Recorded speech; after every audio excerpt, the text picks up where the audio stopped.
Welcome to Sarvodaya शिक्षा। और आज क्लास 12th फिजिक्स के एक बहुत ही इंपॉर्टेंट टॉपिक पर हम बात करने वाले हैं, वो है diffraction due to single slit. और ये टॉपिक वेव ऑप्टिक्स नाम के चैप्टर से लिया गया है। सिंगल स्लिट पर आने से पहले हम देखते हैं कि डिफ्रैक्शन क्या होता है। मान लिया हमारे पास एक डिस्क है और एक अपर्चर है। डिस्क और अपर्चर का मीनिंग है, डिस्क जैसे कि कॉइन होता है जो बीच में से ओपेक होता है, ट्रांसपेरेंट नहीं होता। होल का मतलब है एक शीट है, उस शीट में से एक छोटा सा छेद हमने बनाया है, ये हो गया होल। दोनों की जो रेडियस है मान लिया वो 5 सेंटीमीटर है। इस तरह से डिस्क या होल को अगर लाइट में रखते हैं, यहां से लाइट आ रही है और यहां पर हमने डिस्क या ये अपर्चर रखा हुआ है, तो स्क्रीन पर हमें क्या दिखाई देगा, पहले उसकी बात समझते हैं। अगर हमने डिस्क रखी है तो स्क्रीन पर एक बहुत बड़ा काला स्पॉट दिखाई देगा, यानी वो शेडो है। लेकिन इंपॉर्टेंट बात यह है, उस शेडो की जो रेडियस है वो 5 सेंटीमीटर से थोड़ी कम हो गई है। मींस लाइट जो है उस शेडो वाले रीजन में घुस चुकी है। इसी तरह से जब अपर्चर की बात करते हैं, यानी कि एक शीट में छोटा सा छेद होता है, लाइट वहां से निकलेगी तो सामने ब्राइट स्पॉट बनेगा, यानी कि चमक, और वो चमक 5 सेंटीमीटर से थोड़ी ज्यादा बनी हुई है। इसका मतलब ये हुआ कि जो लाइट है वो क्या किया, उसने जो किनारे हैं उस किनारों से ये उस रीजन में घुस गई जहां पर शेडो थी। Means the phenomena of bending of light around the corners of an obstacle और an aperture is called diffraction of light. तो किसी भी ऑब्स्टेकल में या किसी भी अपर्चर में, ऑब्स्टेकल का मतलब है ओपेक, जो लाइट को जाने नहीं दे, अपर्चर का मतलब है जो लाइट को पास होने दे, तो उसके किनारे से लाइट मुड़ती है और उस रीजन में जाती है जहां पर शेडो बनने वाली है। इस वजह से क्या होगा, उनका जो साइज है वो एक्सपेक्टेड साइज से अलग होगा। इसी को हम बोलते हैं डिफ्रैक्शन। हमें कैसे पहचान में आएगा कि ये डिफ्रैक्शन है, उसको भी समझते हैं। मान लिया हमारे पास ये केस है, एक ओपेक डिस्क है यानी कि कॉइन की तरह, और उससे हमें एक ब्लैक स्पॉट मिला हुआ है। अगर इस ब्लैक स्पॉट के किनारों को थोड़ा क्लोजली देखें, यानी ज्योमेट्रिकल शेडो जहां पर अंधेरा आने वाला है उस जगह अगर देखें, तो हमें अल्टरनेट ब्राइट और डार्क फ्रिंज मिलती है, जैसी कि इंटरफेरेंस में मिलती है। तो अगर इसके किनारों को थोड़ा गौर से देखेंगे तो इस तरह से हम देखते हैं, बीच में एक ब्राइट स्पॉट मिल रहा है, फिर एक डार्क है, फिर एक ब्राइट है, और लगातार जो इंटेंसिटी है वो कम होती हुई नजर आ रही है। मींस सेंटर वाला ब्राइट जो है वो बहुत चमकदार है, लेकिन जैसे जैसे हम बाहर की तरफ जा रहे हैं उसकी ब्राइटनेस कम होती जा रही है। और ये सारा क्या है, दिस इज इंटरफेरेंस। कहने का मतलब ये हुआ, जब हम डिफ्रैक्शन पढ़ रहे हैं तो उसमें इंटरफेरेंस तो आएगा ही आएगा। तो ये है हमारा डिफ्रैक्शन। अब हम बात करते हैं what is the condition of diffraction. Diffraction में हम ये समझ चुके हैं कि लाइट का किनारों से मुड़ना, उसको हम डिफ्रैक्शन बोल रहे हैं। लेकिन लाइट तो एक वेव है, wave optics point of view से बात करते हैं तो साउंड भी एक वेव है। साउंड में आप चेक कीजिए, अगर कोई हमें बाहर से आवाज लगा रहा है तो लाइट बाहर से आई गेट पर, गेट के किनारों से मुड़कर आई अंदर। अगर अंदर भी हम किसी चेयर में या किसी और अलग जगह बैठे हैं तो टर्न करते हुए हमारे कानों में पहुंच जाती है। कहने का मतलब यह है, साउंड का डिफ्रैक्शन इजीली ऑब्जर्व होता है, लेकिन लाइट का डिफ्रैक्शन इतना इजीली ऑब्जर्व नहीं होता। तो कंडीशन ये है, जिस ऑब्स्टेकल से ये डिफ्रैक्शन हो रहा है उसका साइज, यानी size of obstacle is equivalent to wavelength of light. ये कंडीशन अगर फुलफिल हो रही है तब हम कहेंगे कि डिफ्रैक्शन इजीली ऑब्जर्व होता है।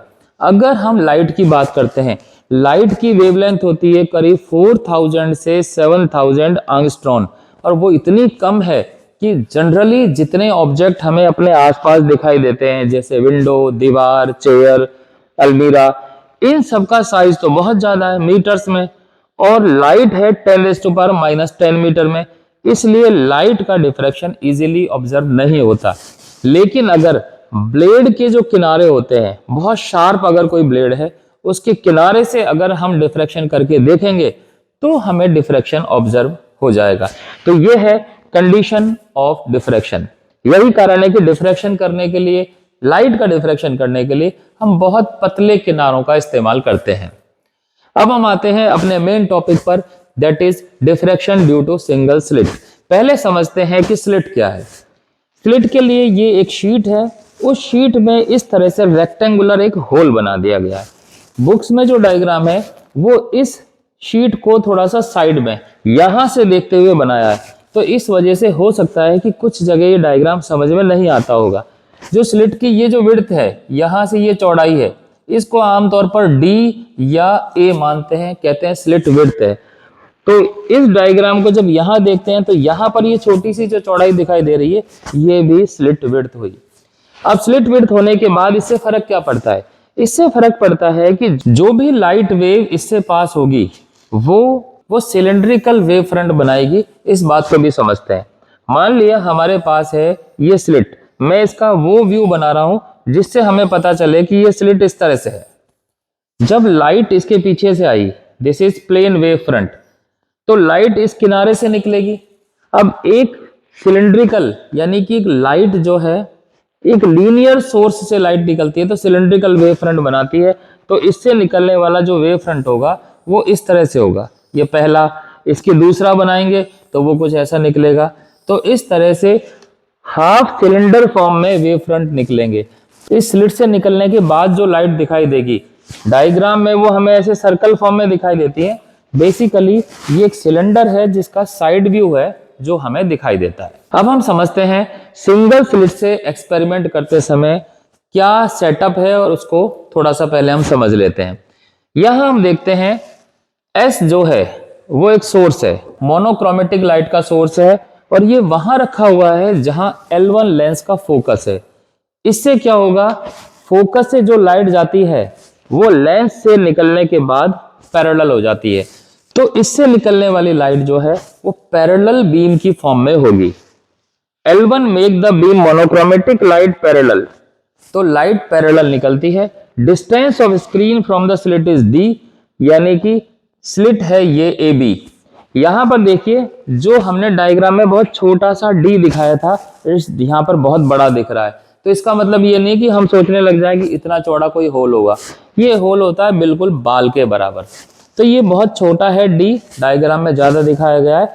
यहां से लेकर स्क्रीन तक की डिस्टेंस है कैपिटल D। मीन्स इस वाले पोर्शन की हम बात नहीं कर रहे हैं। इस पोर्शन में सिर्फ लाइट को पैरेलल बीम बनाने के लिए हमने यूज किया हुआ है। जो प्लेन वेव फ्रंट है उसका नाम WW डैश रखा हुआ है, और ये AB स्लिट पर जिसकी विड्थ है D, उस पर ये इंसिडेंट होती है। In this case every point of slit produce secondary waves. Secondary word को भी हम ध्यान रखते हैं। इस स्लिट से पहले जो लाइट है वो है प्राइमरी लाइट, और उस स्लिट के बाद जब हम वेव फ्रंट बनाते हैं, वेव फ्रंट का हर पॉइंट एक new fresh source of light की तरह इस्तेमाल होता है, और वहां से निकलने वाले जो वेव्स हैं उनको हम सेकेंडरी वेव्स बोलते हैं। इसलिए इस लाइट से बनने वाली जो सारी चीजें हैं उनके आगे सेकेंडरी लगा हुआ होगा, सेकेंडरी मैक्सिमा, सेकेंडरी मिनिमा। तो अगर हम सेकेंडरी वर्ड ना भी बोलें तब भी आप समझ जाना कि इसके बाद आने वाली चीजों में सेकेंडरी लगा हुआ होगा। तो these are secondary wave on screen and interference takes place between all such waves. हम ये जानते हैं कि इस तरह की स्लिट से जब कोई लाइट निकलती है तो स्लिट है एक वेव फ्रंट। वेव फ्रंट का हर पॉइंट एक नए फ्रेश सोर्स ऑफ लाइट की तरह यूज होता है, और वो नई बहुत सारी वेव्स बनाता है, और उन सभी वेव में इंटरफेरेंस होता है, और इंटरफेरेंस के रिजल्ट की वजह से ही हमें स्क्रीन पर ब्राइट और डार्क फ्रिंज नजर आएगी। तो इस डिफ्रैक्शन में एक इंपॉर्टेंट पॉइंट है इंटरफेरेंस, जो हर जगह होगा। तो जो रिजल्ट आएंगे वो इंटरफेरेंस के रिजल्ट ही हम इस्तेमाल करेंगे। इंटरफेरेंस के रिजल्ट को हम हमेशा याद रखें, इस वजह से यहां पर हमने लिख दिया है कि ब्राइट फ्रिंज के लिए जो पाथ डिफरेंस है वो n लैम्डा होता है, जहां पर n की वैल्यू है 0, 1, 2, 3, और डार्क फ्रिंज के लिए यानी कि मिनिमा के लिए जो पाथ डिफरेंस है 2n-1 लैम्डा बाई 2 होता है, जहां पर n की वैल्यू है 1, 2, 3, 4 एंड सो ऑन। आगे हम हर जगह यहां पर हमने इंटरफेरेंस की वैल्यूज को रख दिया है, जब भी हम चेक करना चाहें यहां से हम चेक कर लेंगे। अब हम आते हैं इसके एनालिसिस पर कि किस पॉइंट पर ब्राइट और किस पॉइंट पर डार्क फ्रिंज बनती है, उसको समझते हैं। सबसे पहले हम बात करते हैं सेंट्रल फ्रिंज की। सेंट्रल फ्रिंज मींस यहां पर ओ पॉइंट। ओ पॉइंट पर क्या होता है वो समझते हैं। ये मैं डायग्राम बनाता हूं स्लिट का। ये है स्लिट का ए पॉइंट और ये है स्लिट का बी पॉइंट और ये है स्क्रीन और ये है सेंटर पॉइंट ओ। हम ये जानते हैं कि इस तरह से स्लिट बनने के बाद इसका हर पॉइंट एक सोर्स है और हर पॉइंट से एक वेव निकल रही है। तो infinite number of waves are there. अगर हम एनालिसिस करते हैं उसके अकॉर्डिंग, एनालिसिस उसके अकॉर्डिंग का मीनिंग क्या है ये भी बताता हूं। n की वैल्यू अगर हम 0 1 रखेंगे तो पाथ डिफरेंस होंगे 0, लैम्डा, 2 लैम्डा, 3 लैम्डा, और मिनिमा में रखेंगे तो lambda by 2, 3 lambda by 2, 5 lambda by 2। तो हम चूंकि इंटरफेरेंस को यूज कर रहे हैं तो यही वाले पाथ डिफरेंस हैं जिनका एनालिसिस हम करने वाले हैं। तो यहां पर देखते हैं पाथ डिफरेंस का जो सीक्वेंस है वो 0 से लेकर बढ़ते हुए होगा। 0, लैम्डा बाई 2, फिर लैम्डा, फिर 3 लैम्डा बाई 2। इस तरह से हम चेक करेंगे, आपको और आगे समझ में आ जाएगा। यहां से एक वेव मान लेते हैं ऐसे निकली है तो दूसरी वेव यहां से भी निकल रही होगी और इन दोनों चूंकि सेम पाथ ट्रेवल किया है इसलिए इन दोनों का जो पाथ डिफरेंस होगा वो पाथ डिफरेंस 0 होगा। तो देखिए सबसे पहले हमने कौन सा पाथ डिफरेंस लिया, सबसे छोटा वाला 0 वाला। पहले हम ऐसी सारी वेव का एनालिसिस करेंगे जिनका पाथ डिफरेंस 0 होगा। तो चेक करते हैं, अगर मैं यहां से एक ऐसी वेव मान लूं तो क्या कोई ऐसी दूसरी वेव मिल सकती है जो उतना ही पाथ ट्रेवल करे? तो आंसर होगा हाँ मिल सकती है और वो यहां से ऐसे जाएगी। तो हम ये कह सकते हैं पूरे स्लिट में से अगर स्लिट के 2 पार्ट कर दिए जाएं, एक अपर हाफ एक लोअर हाफ, तो अपर हाफ वाले पोर्शन से कोई ना कोई ऐसी वेव मिलेगी जिसके लिए लोअर हाफ में एक वेव ऐसी होगी जिनका पाथ डिफरेंस 0 होगा। और 0 पाथ डिफरेंस किसकी कंडीशन है? This is the condition of maxima. तो हम कह सकते हैं सेंटर पर मैक्सिमा होगा यानी सेंटर ब्राइट फ्रिंज बनेगी। कैसे लिखना है इसको ये देखते हैं। Consider the secondary wavelet from A B reaching the central point O. We divide all the wave into pairs. Pairs means एक यहां से एक यहां से। We divide all the wave into pair such that path difference between the waves in each pair is 0. Hence, O is the position of central maxima. This is secondary central maxima. मैंने बताया था कि हर wave के साथ secondary लगा के बोलना है। तो इस तरह से पेयर बना बना के हम चेक करेंगे। सबसे पहले 0 पाथ डिफरेंस वाला केस। 0 पाथ डिफरेंस वाले में ही सारी वेव खत्म हो जाती हैं तो हमें आगे एनालिसिस करने की जरूरत नहीं पड़ती है। तो this is the case of central maxima. अब हम बात करते हैं सेंटर के अलावा कोई पॉइंट P है, उस P पर मिनिमा की कंडीशन क्या होगी। अभी हम मिनिमा लिख रहे हैं, एनालिसिस में पता चल जाएगा कि ये मिनिमा क्यों निकला। तो देखिए यहां पर हमारी स्लिट है AB। इस AB स्लिट से जो P पर वेव्स निकल रही हैं वो है जो थीटा एंगल पर निकली हुई हैं। तो अगर मैं इनके पाथ डिफरेंस की बात करूं, मींस सबसे ऊपर से आने वाली वेव और सबसे नीचे से आने वाली वेव, तो पाथ डिफरेंस है BN। देखिए अगर यहां से एक परपेंडिकुलर ड्रॉ कर दिया जाए तो उस परपेंडिकुलर ड्रॉ के बाद मैं यहां डायग्राम से बताता हूं। यहां देखिए अगर ये पॉइंट A है, ये स्लिट का पॉइंट B है, तो ये जो परपेंडिकुलर लाइन है जिसका कि नाम AN है, A से निकलने वाली लाइट और N से निकलने वाली लाइट ये तो सारी सेम डिस्टेंस ट्रेवल करके P पर पहुंचती है। मींस इस वाली लाइट में और इस वाली लाइट में आगे तो कोई पाथ डिफरेंस नहीं है, लेकिन B से ये वाली जो डिस्टेंस है this distance is path difference. तो ये डिस्टेंस है BN और इस ट्राइंगल से हम पता लगा सकते हैं कि ये एंगल थीटा है, ये डिस्टेंस D है, तो BN की वैल्यू हो जाएगी D sin थीटा। तो ये हो जाएगा इस पूरी स्लिट की पहली और लास्ट की वेव के बीच का पाथ डिफरेंस।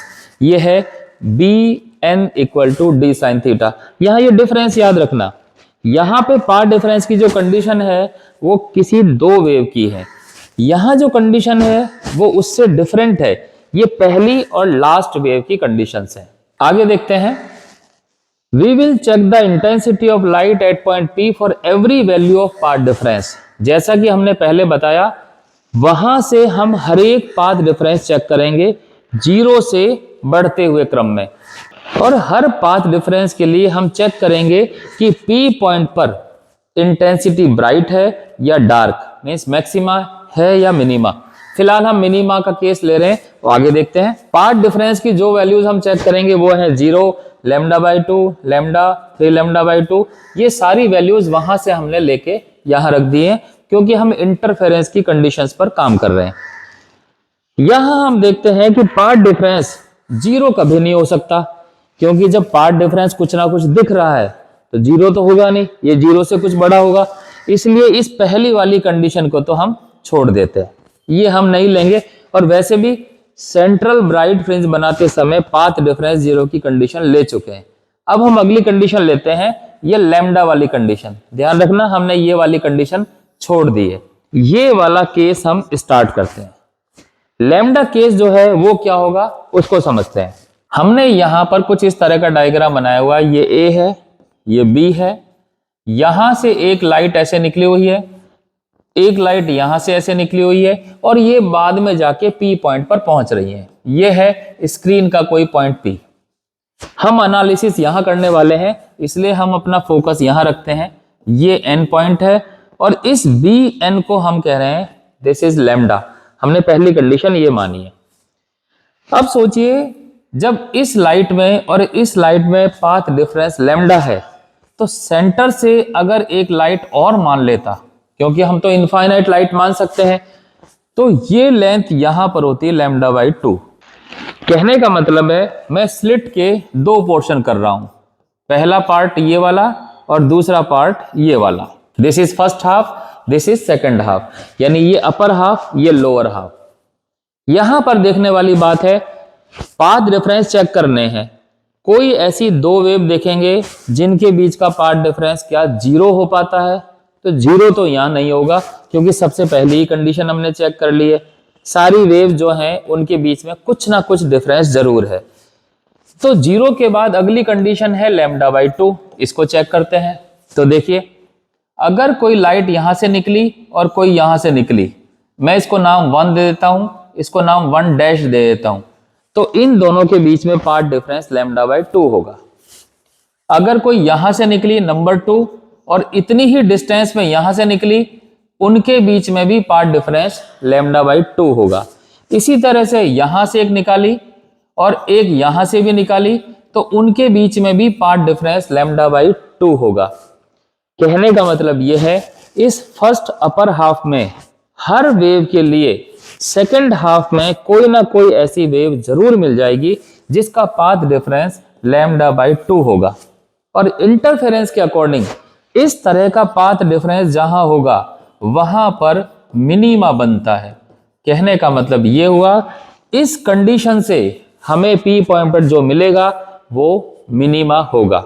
अगर आपको ये बात समझ में नहीं आई है तो इस वीडियो को, यहां इस पोर्शन को धीरे धीरे करके देखिए, तो आपको ये बात समझ में आ जाएगी। हमने λ/2 क्यों चेक किया, क्योंकि 0 कहीं है नहीं, और हम आगे वाले तभी चेक करेंगे जब इस एनालिसिस के बाद कोई वेव बच जाए। तो यहां तो कोई वेव बची नहीं है, इसलिए हम कह सकते हैं कि ये जो लैम्डा हमने माना था, ये पहले मिनिमा की कंडीशन है। This is first secondary minima. कैसे लिखना है वो समझते हैं। Here we can divide all the waves into pairs such that path difference between the wave in each pair is λ/2, hence point P will be dark। यहां तक हमने लिखा है। यहां पर भी पहले की तरह पेयर बना सकते हैं। सेंट्रल ब्राइट फ्रिंज में उन पेयर का डिफरेंस 0 होने की वजह से मैक्सिमा बना था, और यहां पे इनका पाथ डिफरेंस λ/2 होने की वजह से वो मिनिमा बन रहा है। आगे ब्रैकेट में जो लिखा है वो दूसरा तरीका है लिखने का। Divide the slit into 2 equal halves, एक अपर हाफ एक lower half. For each wave from upper half, there is a wave from lower half such that their path difference is lambda by 2 at point P. So they will form minima at P. तो इस तरह से हम देख सकते हैं कि इस तरह की कंडीशन मानते हैं, यानी कि इस पाथ डिफरेंस को लैम्डा मानते हैं तो P पॉइंट पर मिनिमा बनेगा. And this is what, this is first secondary minima. अब हम बात करते हैं इससे आगे की केस की. अभी हमने लैम्डा माना है, अब हम अगला 2 लैम्डा मानते हैं. यहां हमने पाथ डिफरेंस माना है 2 लैम्डा. अब देखते हैं कि 2 लैम्डा वाला केस हम कैसे एनालिसिस करते हैं. यह है स्लिट ए बी, एक लाइट ए से निकल रही है, एक बी से निकल रही है, यह है परपेंडिकुलर ए एन, और हमारी कंडीशन के अकॉर्डिंग दिस इज 2 लैम्डा. हमने इसको 2 लैम्डा माना हुआ है. अगर ये 2 लैम्डा है तो यहां पर जो सेंटर पॉइंट से वेव निकलेगी उसमें और ए में जो पाथ डिफरेंस होगा वो लैम्डा होगा. इसी तरह से यहां से कोई निकलेगी तो उसका लैम्डा बाई 2 होगा, और यहां से निकलेगी तो उसका 3 लैम्डा बाई 2 होगा. कहने का मतलब ये है इन दोनों के बीच का पाथ डिफरेंस है लैम्डा बाई 2, इन दोनों का है लैम्डा बाई 2, इन दोनों का है लैम्डा बाई 2, और इन दोनों का भी है लैम्डा बाई 2. मींस हमने 2 लैम्डा केस में पूरे स्लिट की विड्थ को 4 इक्वल पोर्शन में बांट दिया. फर्स्ट पार्ट से जो वेव निकलेगी उसको अगर सेकंड पार्ट से कंपेयर करेंगे तो उनके बीच में पाथ डिफरेंस हो जाएगा लैम्डा बाई 2. हम पाथ डिफरेंस चेक कर रहे हैं इंटरफेरेंस के अकॉर्डिंग. पहले 0 चेक करना है, 0 यहां पर है नहीं. फिर हम लैम्डा बाई 2 चेक करेंगे, उसके बाद लैम्डा चेक करेंगे. इस ऑर्डर में हम चेक करेंगे. तो पहले लैम्डा बाई 2 चेक कर रहे हैं, तो ये वाली और ये वाली इनका बीच का लैम्डा बाई 2 होगा. फिर यहां से कोई और लेंगे तो हमें इस सेकंड पोर्शन से यहां से कोई ना कोई वेव ऐसी मिल जाएगी जिसका पाथ डिफरेंस भी लैम्डा बाई 2 है. इसी तरह से यहां पर कोई वेव लेंगे और यहां पर भी लेंगे, इनके बीच में भी पाथ डिफरेंस लैम्डा बाई 2 होगा. तो कहने का मतलब ये हुआ फर्स्ट पोर्शन से निकलने वाली हर वेव के लिए सेकंड पोर्शन में कोई ऐसी वेव जरूर मिलेगी जिसका पाथ डिफरेंस लैम्डा बाई 2 होगा. और ये हम जानते हैं इस पाथ डिफरेंस पर जो इंटेंसिटी होती है वो मिनिमा की होती है, यानी कि डार्क फ्रिंज बनती है. तो ये दोनों मिलकर P पॉइंट पर जब पहुंचेंगे तो डार्क फ्रिंज बनाएंगे. And what about third and fourth portion, इनका भी तो पाथ डिफरेंस लैम्डा बाई 2 है. तो यहां पर भी हम कह सकते हैं थर्ड पोर्शन से निकलने वाली हर वेव के लिए फोर्थ पोर्शन में कोई ना कोई ऐसी वेव जरूर मिलेगी जिनका पाथ डिफरेंस लैम्डा बाई 2 होगा, और ये भी P पॉइंट पर पहुंचने के बाद डार्क फ्रिंज बनाएंगी. तो इस तरह से हम कह सकते हैं ये कंडीशन जब भी रखेंगे तो P पॉइंट पर फाइनली मिनिमा ही बनेगा. तो this is also the condition of minima. इसको कैसे एक्सप्लेन करना है वो देखिए. Again we divide all the waves into pairs such that path difference between waves in each pair is lambda by 2, hence point P will be dark. ये लिखने का एक तरीका हुआ कि ऐसे केस में स्लिट से पेयर्स बनाते हैं और लैम्डा बाई 2 एनालिसिस पर ही सारी वेव्स खत्म हो जाती हैं, कुछ नहीं बचता आगे. दूसरा तरीका यह है स्लिट ए बी को 4 पोर्शन में हम बांट देते हैं. For each wave from first part there exist other wave from second part has path difference is lambda by 2. यहां पर लैम्डा बाई 2 है. So they produce dark fringe at P. तो फर्स्ट और सेकेंड वालों से तो डार्क बन गई. And same case hold for third and fourth part. तो इस तरह से हम कह सकते हैं ये जो कंडीशन है ये भी मिनिमा की कंडीशन है. And this is secondary minima. तो हम कह सकते हैं हमने 0 का एनालिसिस कर लिया, लैम्डा का कर लिया, 2 लैम्डा का कर लिया. 0 का एनालिसिस सेंट्रल फ्रिंज के लिए किया था, ब्राइट बनी थी, लैम्डा पे और 2 लैम्डा पर मिनिमा बना है. अगर हम इसी तरह का एनालिसिस करते रहें तो हम देखेंगे 3 लैम्डा, 4 लैम्डा, 5 लैम्डा सभी एनालिसिस में इस वाले केस में स्लिट को 6 पार्ट में डिवाइड करेंगे, इस वाले केस में 8 पार्ट में डिवाइड करेंगे, इस वाले केस में 10 पार्ट में डिवाइड करेंगे और फिर first, second, third, fourth, fifth, sixth, इस तरह से एनालिसिस करके कहेंगे कि हर वेव के बीच में पाथ डिफरेंस λ/2 है और इस वजह से मिनिमा बनेगा। तो हम यहां पे कह सकते हैं similar case exist for all these path difference. In general condition for minima in diffraction is path difference की वैल्यू n लैम्डा होगी, जहां पर n की वैल्यू 0, 1, 2, 3, 4 आएगी, जैसे कि ये है, तो मिनिमा बनेगा। यहां पे करेक्शन है, ये जो 0 है ये हमें नहीं लेना है, क्योंकि 0 तो सेंट्रल फ्रिंज के लिए है और सेंट्रल फ्रिंज हम जानते हैं कि ब्राइट बनी हुई है। तो यहां पर कंडीशन है 1, 2, 3 से स्टार्ट होगी, यानी लैम्डा, 2 लैम्डा और 3 लैम्डा हमें लेना है। अब हम आगे बात करते हैं कंडीशन ऑफ मैक्सिमा। मैक्सिमा कब कब बनेगा उसको देखते हैं। तो पहले की तरह ही पाथ डिफरेंस सेम है, d sin थीटा। हर इंटेंसिटी को हम पता लगाने के लिए हर पाथ डिफरेंस की वैल्यूज रखेंगे, 0, λ/2, 3 λ/2, ये वाली कंडीशंस हम रखेंगे। ये कंडीशन में से हम 0 चेक कर चुके हैं, लैम्डा चेक कर चुके हैं, 2 लैम्डा चेक कर चुके हैं, इस तरह की सारी कंडीशन चेक कर चुके हैं। ये भी हम जानते हैं 0 वाले केस में ब्राइट फ्रिंज बनी थी, यानी सेंटर जो है वो चमकदार बन रहा है, पहली बात तो ये। लैम्डा पर डार्क बनी, तो 0 से लेकर जब हम चलेंगे आगे तो बीच में λ/2 आएगा और फिर लैम्डा आएगा। ये वाला जो λ/2 है वो लैम्डा से पहले आएगा और लैम्डा पर क्या है, वहां है मिनिमा। तो कहने का मतलब है यहां सेंटर से लेकर लैम्डा तक चमकदार चीज ही बनेगी। तो कहने का मतलब ये है λ/2 जो होगा वहां पर अंधेरा नहीं होगा। तो इस वाले केस में चूंकि हम मैक्सिमा की बात कर रहे हैं, तो λ/2 ना तो मिनिमा है ना मैक्सिमा है, ये बीच का कोई केस है, तो हम λ/2 को इस केस में छोड़ देंगे। आगे लिखा है here we see that at 0 path difference fringe is bright, यानी सेंट्रल फ्रिंज का केस था, और लैम्डा पार्ट डिफरेंस पर फर्स्ट मिनिमा था, यानी इस केस में फर्स्ट मिनिमा था, तो इसलिए हम λ/2 को छोड़ रहे हैं। हम इसका एनालिसिस नहीं करेंगे, हम डायरेक्ट लेंगे 3 λ/2 का केस। तो स्टार्ट करते हैं 3 λ/2 के पार्ट डिफरेंस से। यहां से हम स्टार्ट करते हैं, इसको हम समझते हैं उसी तरह से कि इस केस में क्या होता है। ये स्लिट है AB, एक लाइट निकाली A से, एक लाइट निकाली B से, लाइट मींस लाइट वेव। ये AN हमने परपेंडिकुलर ड्रॉप कर दिया।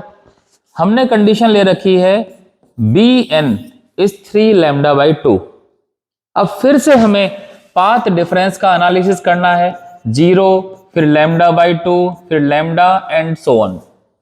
0 यहां पर कहीं किसी के बीच का पाथ डिफरेंस है नहीं, तो 0 छोड़ देंगे। Let us check λ/2। तो λ/2 वाले केस में 3 λ/2 का मतलब है λ/2 के 3 पोर्शन। मैं 3 पोर्शन कर देता हूं। इन दोनों के बीच का पार्ट डिफरेंस λ/2, इन दोनों के बीच का λ/2 और इन दोनों के बीच का λ/2। तो हम पहले वाले एनालिसिस से ये कह सकते हैं इस फर्स्ट पोर्शन से निकलने वाली किसी भी वेव का सेकंड पोर्शन से निकलने वाली वेव के साथ ऐसा कोई पेयर हमें जरूर मिल जाएगा जिनका पाथ डिफरेंस λ/2 होगा, इसलिए यहां पर मिनिमा बनेगा, यानी कि ये दोनों मिलकर P पॉइंट पर अंधेरा ही बनाएंगे, वो उजाला कर ही नहीं सकते। लेकिन अगर हम तीसरे पॉइंट की बात करते हैं तो इसका एनालिसिस ना 0 में होगा, ना λ/2 में होगा, ना लैम्डा में होगा, क्योंकि पहली वेव और लास्ट वेव के बीच का पार्ट डिफरेंस λ/2 है। तो इन दोनों का λ/2 हुआ, तो इनके बीच की कोई भी लेंगे उसका λ/2 से कम ही होगा। इसके नीचे कोई चौथी फ्रिंज है नहीं, तो इसलिए यहां पर पाथ डिफरेंस 0 और λ/2 के बीच का कुछ मिलेगा। और इंटरफेरेंस की कंडीशन में ये बीच वाले केसेस में कभी भी मिनिमा या मैक्सिमा नहीं मिलता, तो इसका मतलब है कुछ चमक मिलेगी, जो थोड़ी सी ब्राइटनेस मिलेगी। मैं नहीं कह रहा हूं कि मैक्सिमा, जो थोड़ी सी ब्राइटनेस मिलेगी, दिस इज फर्स्ट मैक्सिमा। पहला हमें सेंट्रल पे मिला था, उसका नाम सेंट्रल रख देते हैं, तो ये फर्स्ट मैक्सिमा। और जैसा कि मैंने बताया ये सारा का सारा सेकेंडरी वेव से बना हुआ है, तो this is first secondary maxima. तो हम कह सकते हैं 3 लैम्डा बाई 2 पर फर्स्ट मैक्सिमा बनता है। कैसे इसको लिखते हैं वो देखते हैं। In this case slit can be divided into 3 equal portion. हमने 3 लैम्डा बाई 2 के 3 पोर्शन कर दिए। For each wave from first part there is a wave from second part such that their path difference is lambda by 2, यानी कि ये दोनों मिलकर यानी फर्स्ट और सेकेंड पार्ट मिलकर मिनिमा बनाएंगे। So they will form minima at P, but the remaining third part produce illumination at P। Word देखिए, इल्यूमिनेशन लिखा है, means neither maxima nor minima. Illumination means कोई चमक है, hence point P will be bright, that is the position of secondary maxima, this is first secondary maxima। तो इस तरह से हमने पहला मैक्सिमा बनाया। अब हम बात करते हैं इससे आगे। इस बार की कंडीशन लेते हैं 5 लैम्डा बाई 2 की कंडीशन। देखते हैं इसमें क्या होता है। इस केस में भी अगर हम इसको A और इसको B माने, दोनों तरफ से वेव निकाल लें, यहां पर एक परपेंडिकुलर ड्रॉ कर दें और 5 लैम्डा बाई 2 माने, तो अब हम क्या कर सकते हैं, इसके 5 बराबर टुकड़े करते हैं। 1 2 3 4 5।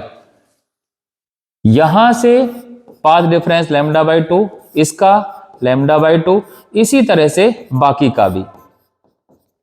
पहले के एनालिसिस के हिसाब से करते हैं। ये दोनों मिलके डार्क फ्रिंज बनाएंगे, ये दोनों मिलके डार्क फ्रिंज बनाएंगे, सिर्फ ये अकेली जो बचेगी वो ब्राइट फ्रिंज बनाएगी। फिर से मैं याद दिला दूं, सोचिए कि स्लिट के 5 हिस्से करके सिर्फ एक हिस्से से हम कह रहे हैं ब्राइट बनाएंगे, तो ये सिर्फ चमक है, ये मैक्सिमा जितनी ब्राइट कभी नहीं होगी। पिछले केस में हमने 3 टुकड़े किए थे तो वहां की चमक ज्यादा है, इस बार 5 पार्ट कर दिए हैं तो उसके एक पार्ट की जो चमक आएगी वो पहले वाले से भी कम होगी। तो कहने का मतलब ये है, ये भी मैक्सिमा का केस कहा जाएगा, लेकिन इसकी चमक जो है वो 3 लैम्डा बाई 2 से कम होगी। इसको कैसे लिख सकते हैं ये भी देखते हैं। ये यहां पर लिखा हुआ है कि 5 टुकड़े कर देते हैं, जो फर्स्ट और सेकंड पार्ट है वो डार्क बनाएंगे, इसी तरह से थर्ड और फोर्थ पार्ट है वो भी डार्क बनाएंगे, सिर्फ फिफ्थ पोर्शन जो बचेगा वही सेकंड सेकेंडरी मैक्सिमा बनाएगा। तो इस तरह से लिखने के लिए ये लाइनें हमें लिखनी पड़ेंगी, क्योंकि इतना एक्सप्लेनेशन करना हमेशा इजी नहीं रहेगा, पर समझने के लिए जरूरी है कि हो क्या रहा है। इस तरह से जब हम चलते हैं तो ये सारी जो वेव्स आएंगी 3 lambda by 2, 5 lambda by 2, 7 lambda by 2, इन सभी में इसके 3 पोर्शन या 5 पोर्शन या 7 पोर्शन अलग अलग बराबर बराबर पोर्शन काट के एनालिसिस करेंगे और फिर हर जगह हमें मैक्सिमा मिलेगा। और इन जनरल हम कह सकते हैं कि ये सारे केस जो है डिफ्रैक्शन में मैक्सिमा बनाते हैं। और मैक्सिमा की कंडीशन कैसी होगी, this is 2n+1 lambda by 2 n equal to 1 2 3। यहां पर कंपेयर करिए, वहां पर है 2n-1, यह है 2n+1। जब n रखेंगे 1, तो यहां 1 रखने से हम देखते हैं पहली कंडीशन आती है 3 lambda by 2, that is this. तो हमेशा ये कंडीशन रखते हुए एक बार वैल्यू रख के चेक कर लेंगे। कई बार लिखते लिखते यहां 0 लिख जाते हैं, तो उस समय गलती ना हो जाए इसलिए चेक कर लें कि ये डिफ्रैक्शन की कंडीशन है। तो हम देख चुके हैं कि डिफ्रैक्शन में कैसे मैक्सिमा बनता है और कैसे मिनिमा बनता है। अब हम बात करते हैं इसका ग्राफ पैटर्न कैसे बनता है। यहां हम देखते हैं जो कंडीशन है पार्ट डिफरेंस की, 3 लैम्डा 4 लैम्डा 5 लैम्डा, ये कंडीशन थी मिनिमा की कंडीशन। इससे पहले हम देखते हैं 2 लैम्डा पर भी मिनिमा था, लैम्डा पर भी मिनिमा था, लेकिन n इक्वल टू 0 जहां पर आया था वो मैक्सिमा की कंडीशन थी। ये वाले जो पार्ट डिफरेंस आए थे ये कंडीशन है मैक्सिमा की। यहां पर देखने वाली बात यह है, यहां 0 नजर नहीं आ रहा है, लेकिन 0 सेंट्रल मैक्सिमा की कंडीशन है, तो ये कंडीशन भी अलग अलग याद रखनी है। अब ग्राफ देखते हैं। ये स्लिट से निकलने वाली लाइट है और ये दूसरा ग्राफ है इस तरह का। यहां देख सकते हैं 0 से लेकर लैम्डा तक यहां पर हमने दिखा रखा है ये मैक्सिमा, यानी कि ये पूरा portion this is central fringe यानी सेंट्रल ब्राइट फ्रिंज।